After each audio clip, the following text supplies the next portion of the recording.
All right, today we're going to dig into a hidden danger that can seriously derail even the best teams out there.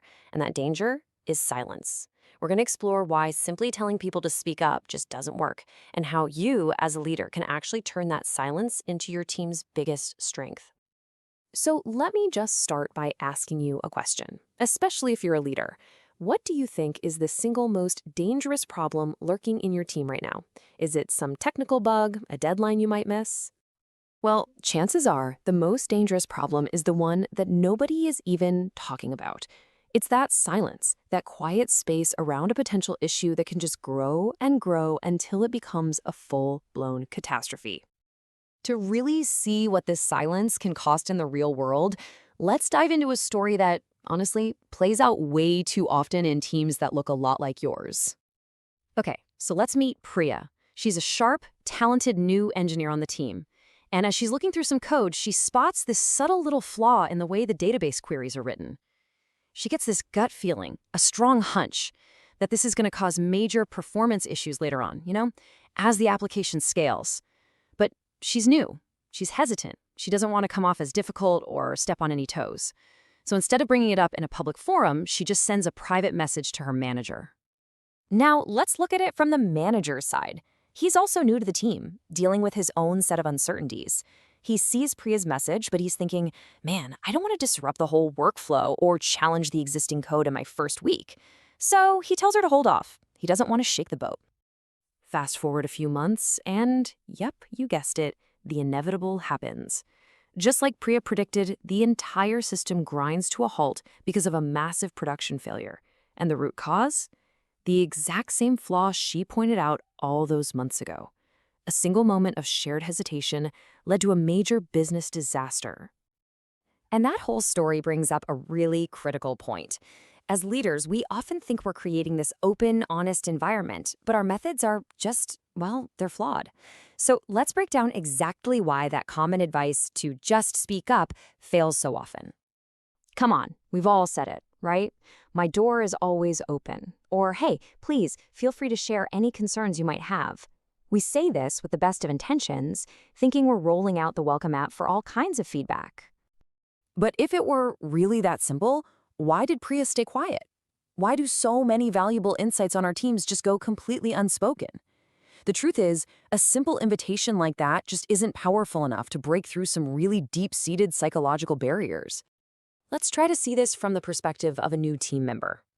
They're juggling a new environment, new code, new people. There's this inbuilt fear, as one engineer actually put it, of making a mistake. They might not have 100% confidence in their own analysis, even when they're totally right. They're worried about making a decision without getting a senior's approval, and just like Priya and her manager, they really don't want to rock the boat. And this right here, this is the communication gap. When you, the manager, say, feel free to share concerns, what a hesitant teammate hears is, you better be absolutely sure about this because don't you dare be wrong. When you say, my door is always open, what they hear is, don't bring me a problem unless you've already figured out the perfect solution. The risk, in their mind, is all on them. Okay, so if just telling people to speak up is a total fail, what's the alternative? What actually works? Well, the answer is in actively building an environment of trust. And that's what we're calling the vulnerability blueprint. So what are we trying to build here exactly? It's a concept called psychological safety. All it really means is it's a shared belief on a team that it's okay to take risks with each other.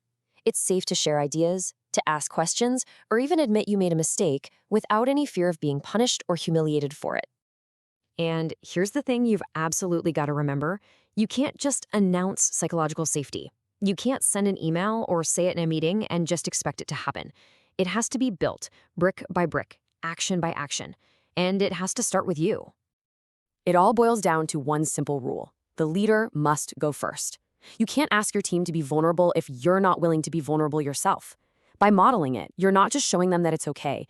You're showing them that it's expected. It's part of how the team learns and grows together. So what does going first actually look like in practice? Well, it's a pretty simple 3-step framework. First, think of a past mistake you made. Second, share that story with your team, but really focus on what you learned from it. And third, and this is key, reassure them that this is how you operate. Learning from mistakes is just part of the process for everybody. But, and this is super important, not all mistakes are created equal. If you want to build trust, the kind of story you choose to share, well, it matters a lot. Look, the whole point here is to build trust, not to make your team doubt whether you actually know what you're doing. So the key is to share stories about reversible mistakes. We're talking about errors in judgment or process that you were able to correct, and ultimately that served as a really valuable lesson.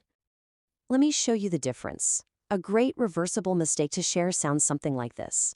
Hey team, I once ran a command that I thought would take an hour, but it ran all night and slowed down the system. I totally misjudged the impact, and here's what I learned from that. See, that shows humility. But sharing an irreversible mistake like accidentally wiping production data, that could make your team seriously question your basic skills, and it would completely undermine the safety you're trying to build.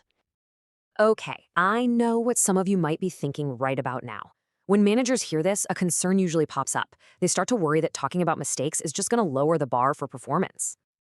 And you know what? It's a totally fair question. If I'm open about my mistakes, won't that just give people an excuse to be careless? Won't they stop following procedures? It's a common fear, but it's really based on a misunderstanding of what we're trying to do here. Let's be crystal clear about who this is for. This whole approach is not about encouraging carelessness or getting rid of accountability. This is for that accountable, insightful, but hesitant team member, the Priya on your team. The goal isn't to excuse poor performance, it's to remove the fear that stops good people from asking good questions and raising valid concerns before they become disasters. Because at the end of the day, that's what this is all about. It's about unlocking the collective intelligence of your entire team.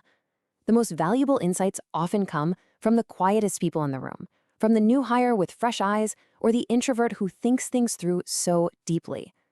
Creating psychological safety is how you give those insights a voice. So, I'm going to leave you with the challenge. If you want to turn that silence into your team's greatest strength, you, the leader, have to go first. So my question to you is, what reversible mistake will you share with your team this week?